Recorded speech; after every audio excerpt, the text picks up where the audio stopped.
Hey there! Are you a crime scene investigator, law enforcement officer, or forensic scientist looking for a Facebook community that understands you? Check out Taction USA's forensic product groups. You'll find blogs, articles, information, and community. For those of us in the investigative field, there are not many lines of support out there, but Taction USA is a company that was founded by law enforcement for law enforcement. Subscribe today to get access to exclusive content. Just look for Taction USA in Facebook groups.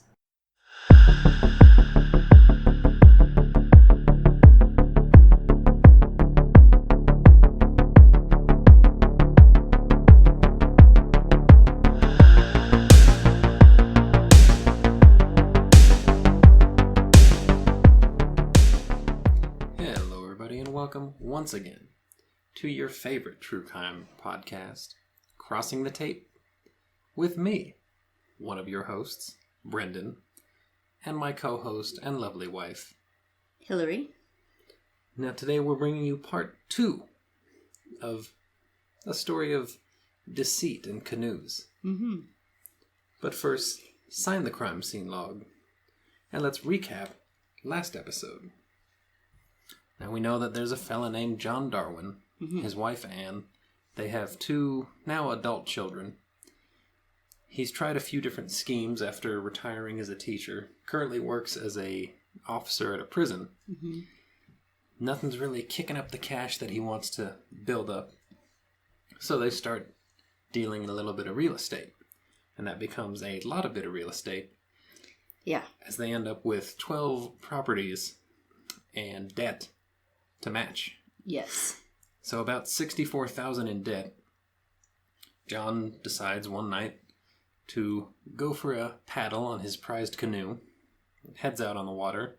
He's seen by a neighbor on his way out there, but he's never seen or heard from again. At least not for 5 years. Nothing was found. He was eventually declared dead. Yeah, they're just pieces of his canoe floating around. That's about it. Declared dead. His wife is able to use the now obtained death certificate to on a $250,000 life insurance policy, and she decides it's time to retire in Panama and move on from this tragedy. And that is until December 2007, when John Darwin walks into a London police station to declare, "I am the missing person, John Darwin, and I don't remember anything. Don't ask me any questions, please. I have amnesia. I swear I don't remember. Promise." And that brings us to part 2, the Return of John Darwin. Please, Yes. take it away. So as we mentioned, in December of 2007, John went into the West End Central Police Station located in London. He told police he could not recall his life within the last 5 years. And when Anne, his wife, was told he had returned, she was expressive and acted very surprised and happy at his return. Well, wouldn't anyone be? True. The police, however, figured that something was not right and kind of deduced at some point that this may be a scam. It seems very suspicious. He just left. The wife obtained all this money. And all of a sudden, he's back and doesn't know anything. And I don't know nothing. That's very convenient. So, they were onto his scam, and at least they figured out he was not dead at this point, so him showing up was no surprise. But Anne was a great actress, and went along with the whole scheme. However, her acting skills were not quite good enough. And while her husband had been presumed dead, the police were tracking their activity.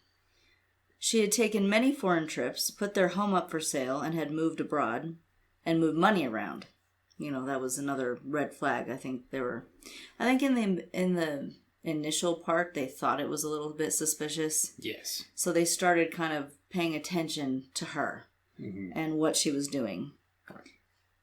The police had begun their investigation 3 months after John's disappearance, because someone Anne worked with gave authorities a lead. And that lead was regarding an insurance claim that Anne was trying to obtain. So that initial, I don't know which insurance claim, because we'll get into it later. There were many. But for whatever reason, that particular one threw up a red flag. And, you know, the person who thought it was strange took it to the police, and that's kind of what instigated them looking into things. Yeah, they thought it was odd enough. You know what? Mm-hmm. This grieving widow, I don't trust it. I'm going to the cops. So it must have been pretty suspicious. Right. So, John, like we mentioned before, Anne had decided to move to Panama. And ironically, John had been living in Panama. And but before that, he was actually, remember all those bed sits they owned? The whole dozen. John was actually living in one of the couple's rental properties, so he was not dead. And Anne knew about it. And he was living in one of their rental properties, and just to make his disguise himself just enough, he grew a beard and began walking with a limp. Very convincing. However, such a feeble disguise as it was, a neighbor recognized him, but decided never to say anything to anyone about knowing he was alive. I think they probably just didn't want anything to do with the situation. Yeah. But they kind of... Which is fantastic. They even confronted him and said, "Hey, aren't you dead?" And he went, "Don't tell anyone." And they went, okay. All right, whatever. So about after that is when he moved to Panama with Anne. The neighbor treated it like he caught a friend of his, having a date with someone that wasn't their spouse. Right. All right, I don't want any part of this. I didn't see nothing. Right. Yeah, but it's a dead guy who's walking around. Right. I don't know. Maybe the neighbor had suspicions too. Yeah. Or he figured he would be the next to disappear and reappear. Yeah. So it was about that time that he thought, this limp and this beard really aren't doing it. So he moved to Panama with Anne. And during that time, they lived there for a little while, and he figured out that there was a change in the country's visa laws. Mm-hmm. And this forced him to email his wife Anne, because it kind of got convoluted in that regard, that they were together sometimes and they weren't together sometimes through this whole scheme. Yeah, first he trickily obtained a passport. Yeah. Under false pretenses. We'll get there. We'll get to that. And was able to leave the country, and he was hiding out in Panama, and then once she got the insurance money... That's right. She was able to retire there and just happened to run into the guy whose insurance money she just collected on. So he emailed his wife Anne in June of 2007 to tell her their identities would have to be verified. So this was done by UK police, and it was important they did this so that they could get Panamanian. It's hard to say. Visas to continue living in the country. Mm-hmm. And at this point, John Darwin was going by the name of John Jones, which I'll tell you about. And he knew that this wouldn't pass the verification. Mm-hmm. So he made the decision to return to the UK and report that he had amnesia and didn't remember anything, which of course was not true. Yeah, it's interesting, the Panamanian visa, because they wanted to actually purchase property there. Yes, they were still on their property visiting. Yeah. But they decided the first 12 weren't the ticket. We'll go international, buy Panamanian property. But to do that, like you said, you have to get a particular kind of visa. Right.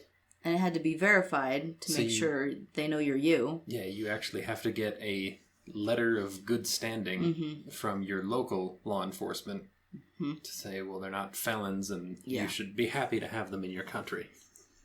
Well, so while they were in Panama, to their misfortune, but to the fortune of the police, a photo was taken in 2006 of the couple and was later revealed. Somebody in the public that had heard about the story and heard, he died, he's back, and all this, those kind of, the sketchy bits. Someone in the public Googled their names after everything hit newspapers and said, he's back. The image came up on Google Images, and Anne confirmed that it was she and John. And at that time, they were already onto him, so they went ahead and arrested him at his son's home. And they continued to investigate, and police found that his alias, his false passport we mentioned, was under John Jones, and he had stolen that identity from a deceased baby who had died in 1950.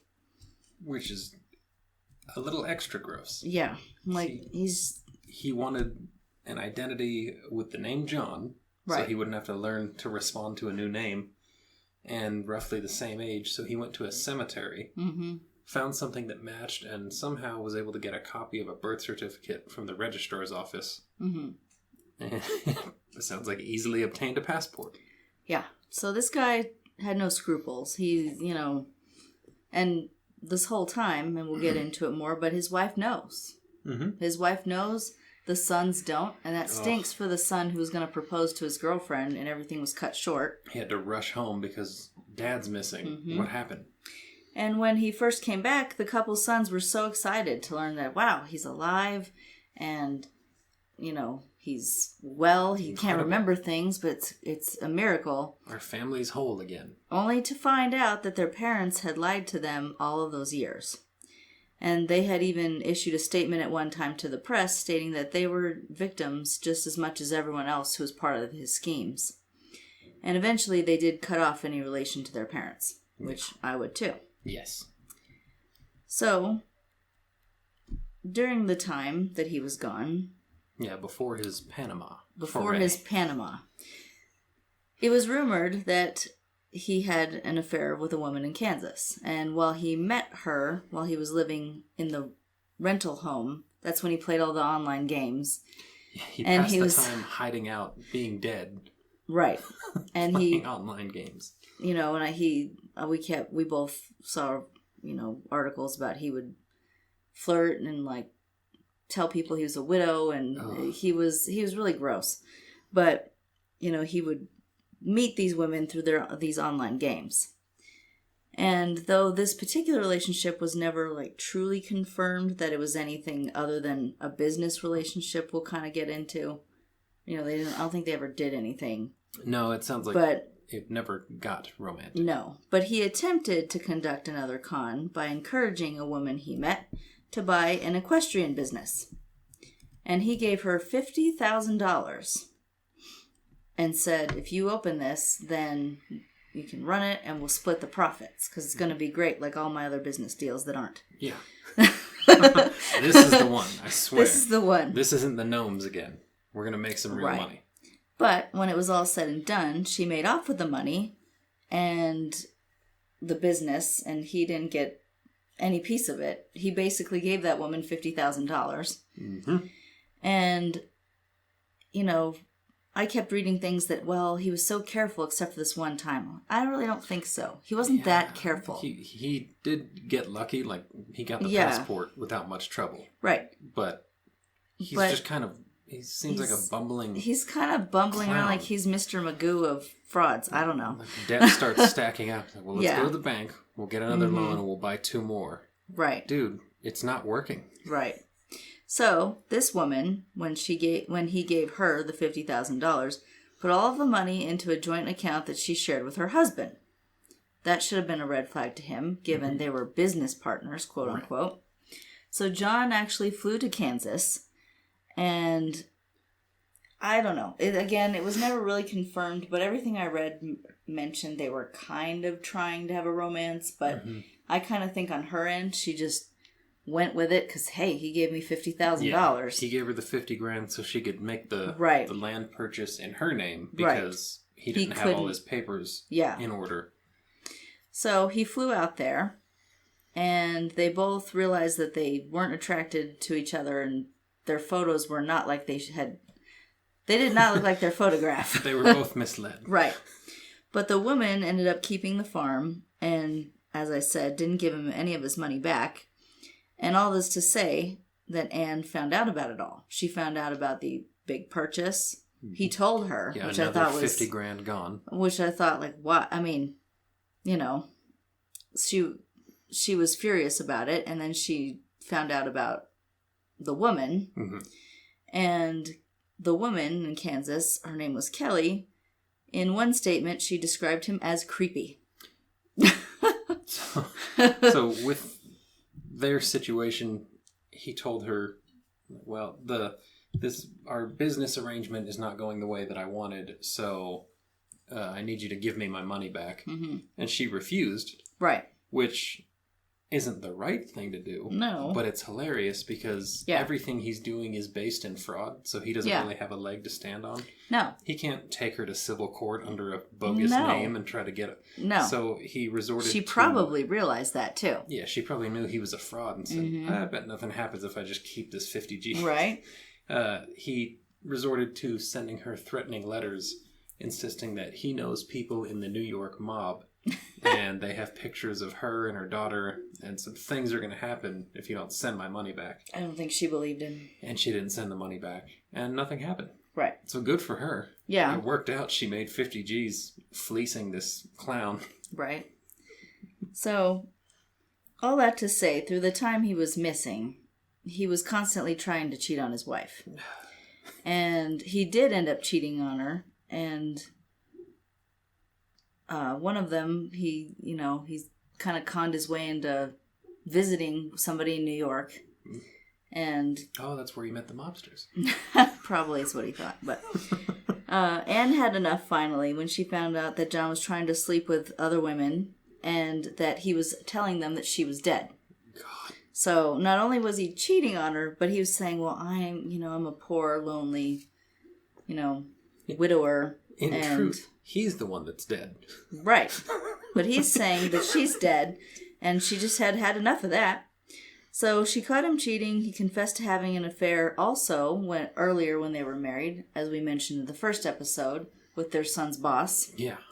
So he already had the cheating history. He had a cheating bug from the beginning. Mm-hmm. And while in hiding, he was known to flirt and everything, and I mentioned he flew to New York to meet one of the women.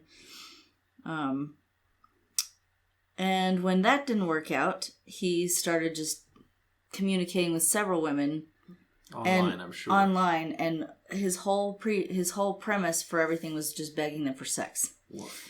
So his wife divorced him, as she should. Yeah. Once this whole thing kind of fell apart. Yeah. She just decided, this is enough. Yeah. So before we get into more of the actual fraud and some numbers, we will listen to a message from our friends from the National Investigative Training Academy.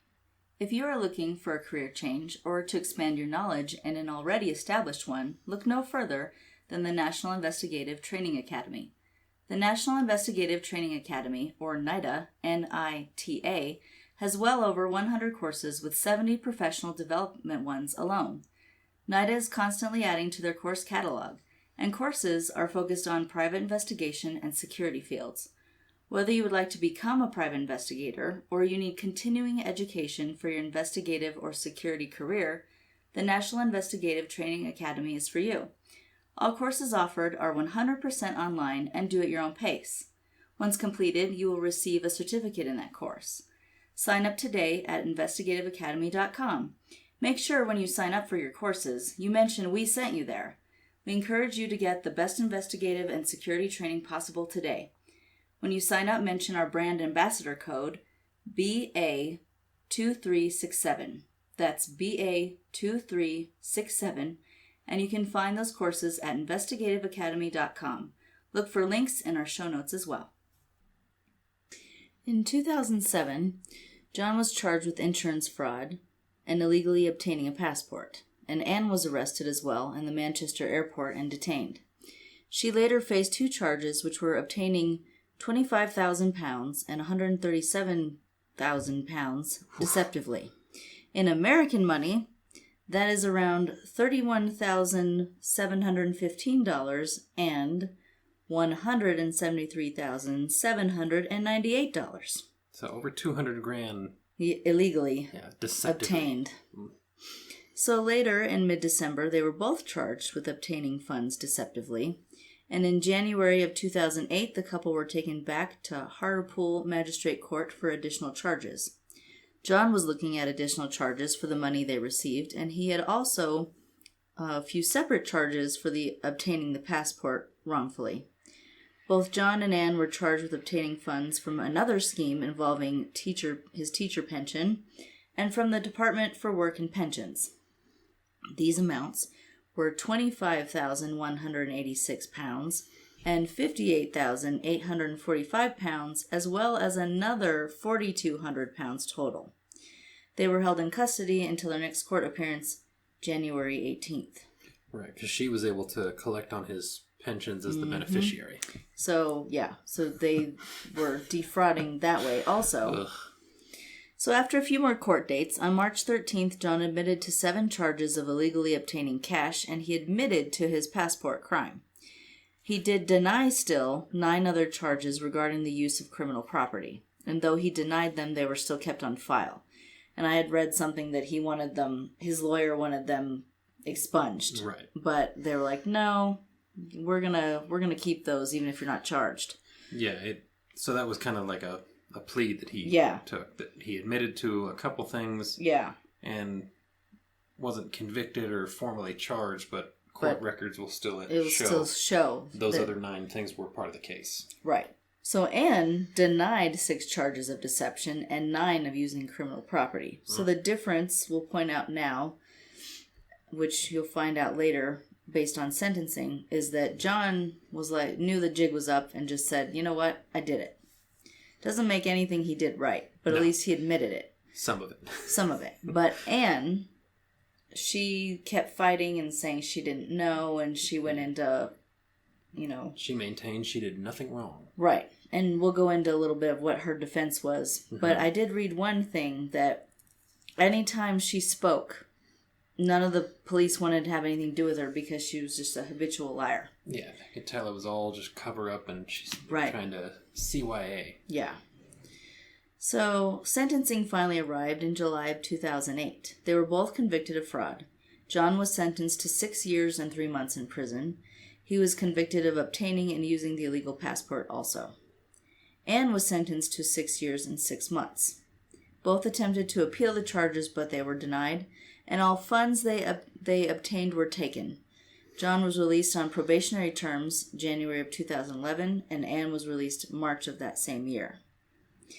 And like I pointed out when I was doing the research, I thought, well, why was he released before her? He was the mastermind behind it all. And it's a little unclear, but as I mentioned, police stated that she was a compulsive liar. Mm-hmm. So it kind of makes me think, based on whatever integrity they have left, that authorities thought, well, he has a little bit more of the good behavior, I guess. He at least said, I never should have done any of this. Right, and she just kept denying it. And you had read some research that she was stating that, her defense was a very seldom used marital coercion. Yeah. That I was so in love and obedient to my husband and subservient that I would have done anything he said, even if it was commit insurance fraud. Right. Therefore, her actions weren't really her own. Which seems kind of lame, When you're someone who comes off as a tremendous liar, that's going to be hard to say in front of a jury. Right. And they didn't buy it. Right. So in 2012, it was announced that all of the funds given to the couple for life insurance were recovered. And they were able to pay this off by selling properties in Panama. And by April of 2014, John had paid back only £121 when he still owed £679,073. They no longer had any more assets by 2015. What a surprise. So all 12 bed sits are gone. Right. And they paid £541,762 total, and this amounts to $687,000 in U.S. money. Yes. So a little bit after he was released, and only 2 years from being released, he violated his parole again. By I guess not again, but, again, he's back at it. He didn't learn. No. By taking an unauthorized trip to the Ukraine. And his purpose in going was to meet a woman who was looking for a rich husband. Because he's not a rich husband. But he's a big liar.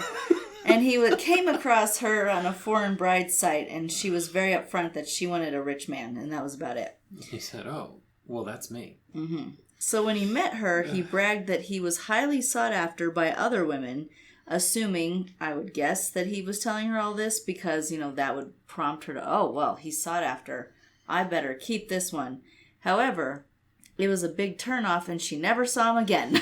And I'm not one to assault somebody's looks necessarily, but the picture of this guy, he just looks like a dude in his late 50s, early 60s. I know. And I don't know why. He just why. kind of looks like some guy with big eyebrows. Yeah. He's not... How is he highly sought after? And he has no money. I don't think he was sought after, dear. Up to his eyes. I think that was another fraud. Well, yeah, but I know. On sight, she should have known that's not true. That's not true. That's true. Some people you can see from a distance and know they're not quite sought after. Right. So in 2015, he married a woman named Mercy, that was her nickname, who was 23 years younger than him. And together they ran a booth at an indoor market. And that's in the Philippines, yes, I believe, right? Yeah. And so he's been, I guess, residing there is what everything I read. And in 2016, it was reported that he was pretty much confined to his home due to allergies, and he could barely go outside. And what I also read was that their home was basically like the size of a room. And I would say it's probably best for a person like him, who's, so tricky and can be harmful to other people. It's best for someone like that to be confined to home. Right. But he's just going to find someone playing an online game. I know. And make them buy another farm. It's going to be a whole thing. I know. It makes me wonder, what's his next thing? Because he doesn't learn.